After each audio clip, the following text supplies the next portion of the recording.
Donc on est parti à parler de Golgi. Donc les fonctions, donc c'était ça. On s'est arrêté là? Comment? C'était ça. Ok. Donc ici, sur les fonctions, hop, je vais déplacer ça. Sur les fonctions, qu'est-ce qui est à retenir? Je veux que vous ayez au moins cet aspect maturation des protéines à retenir. Après, le fait qu'il y ait des glycosylations, phosphorylations, je ne vous demande pas de connaître la totalité, d'accord? Je veux que vous ayez en tête dans la maturation qu'il y a glycosylation, phosphorylation, sulfatation. Je ne veux pas tout le reste qui, pour le coup, ne nous servent pas. Au moins les aspects principaux. Dans la fonction, je veux aussi que vous ayez en tête que chaque citerne ou sacule, d'accord, c'est la même chose, a son propre jeu d'enzymes et donc sa propre fonction. Le fait que le pH diminue progressivement, on s'en moque. Qu'est-ce qu'il y a, Chloé? J'ai rajouté effectivement le fait qu'il faille connaître glyco, phospho et sulfatation. C'est ce que j'ai rajouté, je sais. Ça, c'est dans la maturation. Oui, oui, c'est des étapes de la maturation. Oui, j'ai rajouté 3 mots. Et j'ai pas rajouté tout le reste, ça va. Est-ce que c'est bon? Ouais, dans la maturation, je veux que vous ayez glycosylation, phosphorylation, sulfatation. D'accord? Qui sont différentes étapes de la maturation des protéines.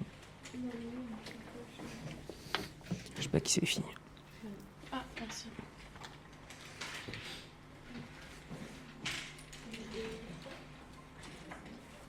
C'est good?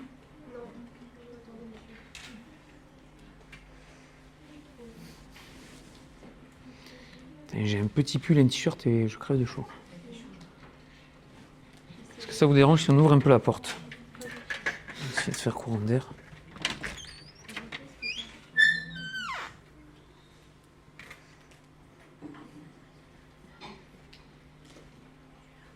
Donc, dans maturation, comme je disais, je rajoute à connaître qui sont des étapes de maturation, glycosylation, phosphorylation, sulfatation. Est-ce que c'est bon pour tout le monde? Oui? C'est bon aussi? Donc, dans les fonctions, on continue. Qu'est-ce qu'il faut avoir en tête? Lieu de synthèse, alors, sphingolipides, je m'en moque, d'accord? Lieu de synthèse de lipides, déjà pas mal. Lieu de stockage du calcium, ça, on l'oublie parce que je préfère que vous l'ayez dans le réticulum endoplasmique lisse. D'accord? Quand vous apprendrez vos cours. Donc, lieu de calcium, vous l'oubliez pour les fonctions du Golgi. Et par contre, là, vous ne pouvez pas faire autrement. Tri des protéines. Ça, c'est lanterne rouge, tout ce que vous voulez, d'accord? Il ne faut pas l'oublier celui-là. Tri des protéines. Celui que vous devez mettre en tête de liste. Et après, ben ça, les 3 voies majeures, nous on les a déjà un peu vues. Les endosomes, les lysosomes. Alors endosomes pour expulser ou récupérer. Nous, le flux majoritaire, je vous l'ai déjà dit, c'est le flux qui va vers l'extérieur. Et le flux minoritaire, celui qui fait revenir les molécules vers le noyau.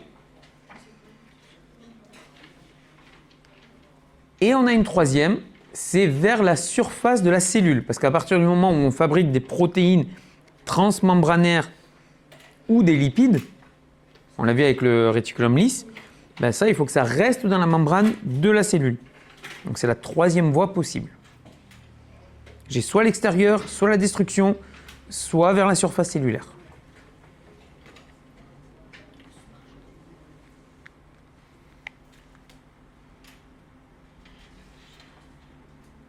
Est-ce que c'est OK pour vous?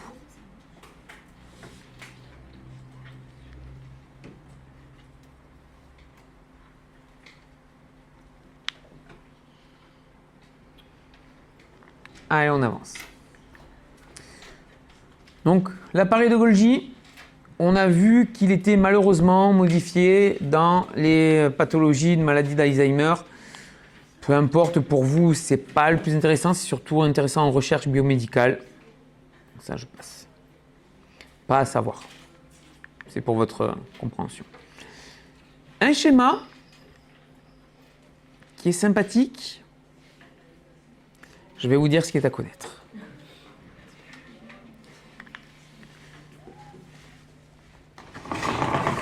Tant que la ficelle est assez longue, je peux. Donc, qu'est-ce qui est à connaître sur ce schéma, qui est finalement pas si différent du premier schéma qu'on avait vu. Ici, j'ai la membrane nucléaire.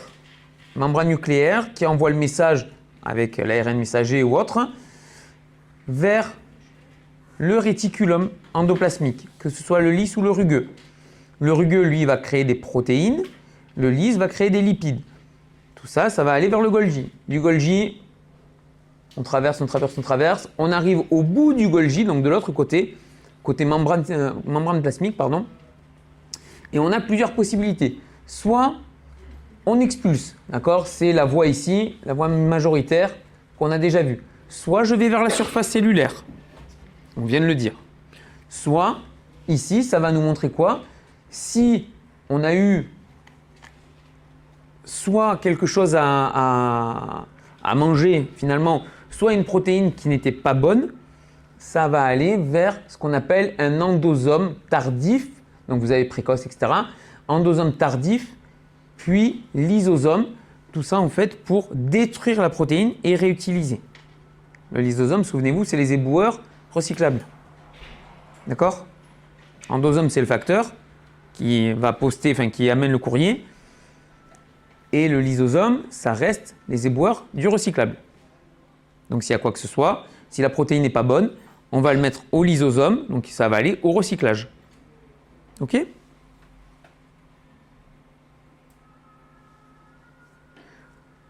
Donc il est bien ce schéma, mais ça par exemple, le transport rétrograde, je m'en moque que vous sachiez que ça part de sacule en sacule, ça revient jusqu'à revenir finalement au réticulum. Moi, ce que je veux que vous ayez en tête, c'est au moins déjà cette voie majoritaire et la voie minoritaire, rétrograde, vous vous doutez bien que ça revient vers le noyau. Ok? Il faut que vous ayez juste ça en tête, pas le fait que ça passe de sacule en sacule. Ça, je m'en moque.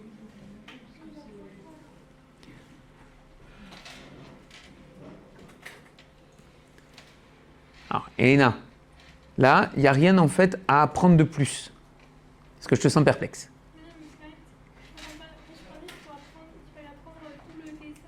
Non. Comme j'ai dit, alors je vous ai pas dit j'adore ce schéma, j'ai dit j'aime bien ce schéma. D'accord? Ça veut dire que j'aime bien ce schéma pour la compréhension, pas forcément pour le mettre lors d'un CC.